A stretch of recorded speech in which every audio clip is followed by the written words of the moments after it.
Mes très chers, bienvenue pour cette 6e vidéo autour des méditations sur les 22 arcanes majeurs du tarot et leur corrélation avec le jeu Anacarte.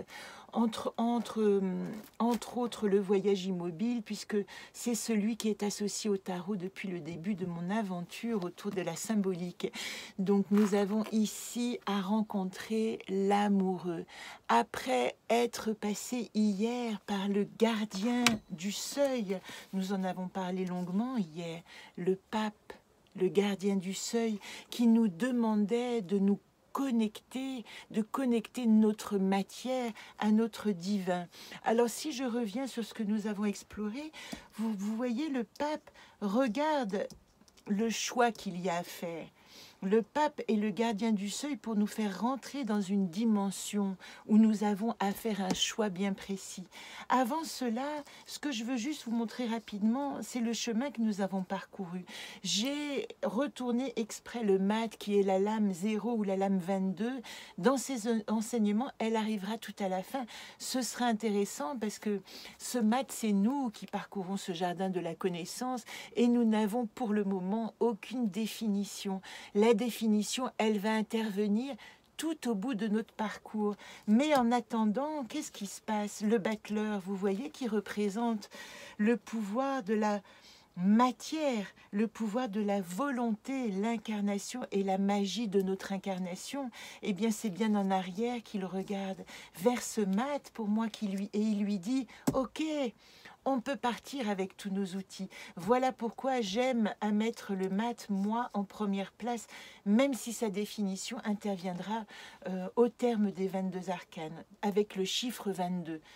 Encore une fois, il n'a pas de numéro et c'est moi qui l'ai nommé 22 comme ça se fait d'une manière hermétiste en général.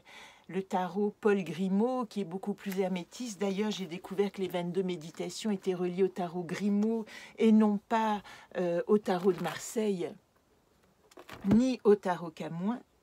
Il est où mon amoureux? Ici. Mais ce n'est pas très important parce que nous explorons ensemble des dimensions qui vont bien plus loin que ou la divination, ou savoir si le mat va vous donner, ou l'amoureux va vous donner une information sur votre vie. Là, nous essayons vraiment de comprendre l'essence, en fait, de ce symbole. Alors, pour revenir ici, le battleur donc est parti en regardant le mat et en lui disant « J'y vais, j'ose, le pouvoir de la volonté ». Et la papesse, elle le regarde parce que la papesse va lui transfuser son savoir et sa sagesse. Nous l'avons déjà vu. Je vous renvoie à la vidéo 2 de la papesse. À la 3e étape, une fois qu'il a réussi à synthétiser, en tout cas à rentrer en lui et sa volonté, sa matière et son esprit, l'impératrice va lui dire « Que fais-tu de tout cet apprentissage ?» Vous vous rappelez que c'est le 3, la synthèse du 1 et de 2. Elle va pouvoir donner à concevoir une réalisation. Et nous sommes rendus compte avec l'empereur, qui est la carte du 4, qui est la carte avant tout, le 4 de la réalisation. L'empereur, c'est le roi qui trône sur le trône de David et qui dit, en fait, il est là pour enraciner dans la matière les enseignements qu'il va recevoir de spiritualité. Et de qui il les reçoit? Et regardez, encore une fois, un nouveau couple. Ici, c'est dessiné entre l'impératrice et l'empereur. Et le pape qui est ici, on pourrait le donner couple avec la papesse. Hein, vous voyez, 5 et 2. D'ailleurs, 5 et 2, oh, quel miracle! Ça donne 7. Le chariot, c'est-à-dire la compréhension et l'avancement.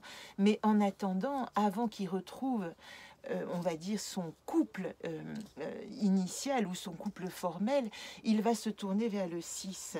Et autant le 4 va nous parler de la croix d'incarnation, vœux et vertus de ce qu'on appelle l'obéissance, obéissance aux règles qui vont me permettre de m'implanter dans la matière. Je ne suis pas un roi fou qui va prendre des décisions juste égotiques, mais je vais accepter ma canalisation aux enseignements spirituels. Le 5 va lui faire vertu de pauvreté. Avec le pentagramme, ce qu'il va nous dire, c'est que il va rentrer l'esprit dans les 4 éléments de la croix d'incarnation, et au lieu de vouloir rechercher la richesse dans la matière, ce qu'il va regarder, c'est sa pauvreté pour l'enrichir à l'intérieur de lui. Voilà comment j'aime à définir ce vœu de pauvreté. D'ailleurs, nous arrivons ici maintenant au fou et à l'amoureux. Et l'amoureux nous parle de quoi? Avec son hexagramme, sa croix en 6 branches, elle nous parle de l'amour et de la vertu, de la chasteté, parce qu'elle nous parle de l'amour et de mettre son amour à bon escient, de ne pas le répandre, on va dire, comme diraient les anciens, dans la luxure. On ne peut pas laisser déborder l'amour sous n'importe quelle forme à partir du moment où on a compris que dans ce 6, alors je l'ai très mal dessiné ici, mais ça vaut quand même le coup de regarder que ce 6, qu'est-ce qu'il nous montre? Il nous montre les 2 triangles d'incarnation, celui de la volonté de la matière dont la tête est en bas et celui de l'esprit, le triangle dont la tête est en haut. Ces 2 triangles donnent 6 branches. Tout comme quand nous avons fait le pentagramme qui avait sa flèche en haut nous disait « Nous allons chercher dans les arcanes de l'esprit la compréhension ». Mais quand il est renversé, je veux faire cette petite digression. Est-ce que je vais vous le montrer en plus précis? Je vais recommencer comme hier à chercher, mais voilà. Ce pentagramme, quand il est la flèche en haut, on dit qu'il est pas renversé parce qu'il est dans le sens où l'esprit va diriger ses rencontres entre le feu qui est masculin et l'eau qui est le féminin, la terre qui est le féminin et l'air qui est le masculin. Voilà le système de rotation alchimique, on va dire, des 4 éléments et de l'esprit. Et quand on le retourne, c'est-à-dire quand on met la pointe en bas, on dit pas qu'il est négatif, ça n'existe pas en fait, le malfaisant. Ce qui existe, c'est un autre rapport. Et ici, le pentagramme va nous parler d'un rapport à la matière, à la volonté qui est en bas. Voilà, c'est toujours important pour moi de vous préciser à quel point il n'y a pas, même quand elles sont inversées, de connotations négatives, il y a simplement la nécessité de trouver quel est leur pouvoir, leur possibilité de guérison quand elles sont renversées, les lames. Alors ici, on parle bien de l'unité vécue de l'esprit, de l'âme et du corps dans la matière, mais de l'esprit, de l'âme et du corps dans le spirituel aussi. Vous voyez que 3 plus 3 égale 6. On parle aussi de la rencontre d'Adam et Ève, parce que d'une certaine manière, c'est ici que nous allons pouvoir initier la globalité de nos corps énergétiques. Autant à l'intérieur qu'à l'extérieur, nous allons réaliser l'union du corps, de l'âme et de l'esprit. Voilà ce que nous dit l'amoureux. C'est une initiation qui va permettre de passer du jour à la nuit, et le jour, on va dire que c'est l'initiation ici de la volonté. La nuit, c'est la papesse qui va nous parler de la clairaudience, de notre capacité à entendre les choses.